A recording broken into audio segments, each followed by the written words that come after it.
ఈరోజు చాలా సంతోషంగా ఉందండి.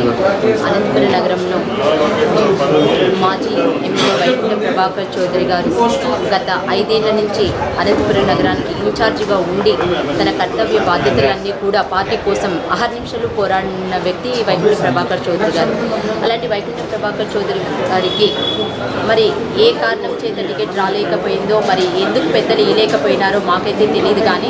కానీ ఈరోజు నిన్నటి దినంన నా అధినాయకుడు చంద్రబాబు నాయుడు గారు మా నాయకుడి సామర్థ్యాన్ని గుర్తించి జాతీయ స్థాయిలో ఆయన సేవలు అవసరమని చెప్పేసి జాతీయ స్థాయిలో ఈరోజు ఆయనకి ప్రధాన కార్యదర్శిగా ఇచ్చారు అంటే మాకు చాలా గర్వంగా ఉంది. అంటే మేము ఇంత పెద్ద నాయకుడి దగ్గర ఈ 10 ఏళ్ళు జర్నీ చేశాము అంటే దానికి చాలా సంతోషంగా ఉంది.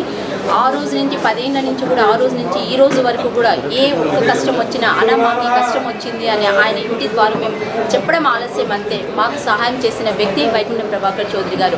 మరి ఆ రోజు మాకు టికెట్ రాలేదు అన్న బాధతో మేము చేసిన పనులన్నిటికీ కూడా మేము చంద్రబాబు నాయుడు గారికి క్షమించమని కోరుకుంటున్నామండి మీడియా ద్వారా.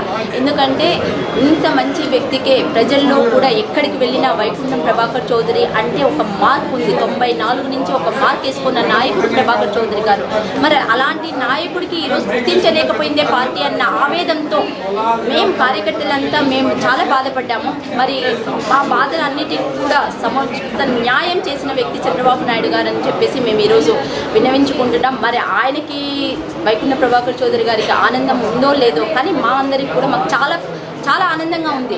పార్టీని ఇలాంటి నాయకుడి చేతిలో పెడితే ఖచ్చితంగా ముందుకు తీసుకుపోవడానికి, పార్టీని బలోపేతం చేయడానికి ఇంకా ఆయన తగిన కృషి చేస్తాడని చెప్పి తెలియజేసుకుంటున్నాం. ఆయన కింద పనిచేస్తూ మేము కూడా రాబో 24వ సంవత్సరంలో తెలుగుదేశం పార్టీ కోసం అహర్నిశలు పోరాడతాం.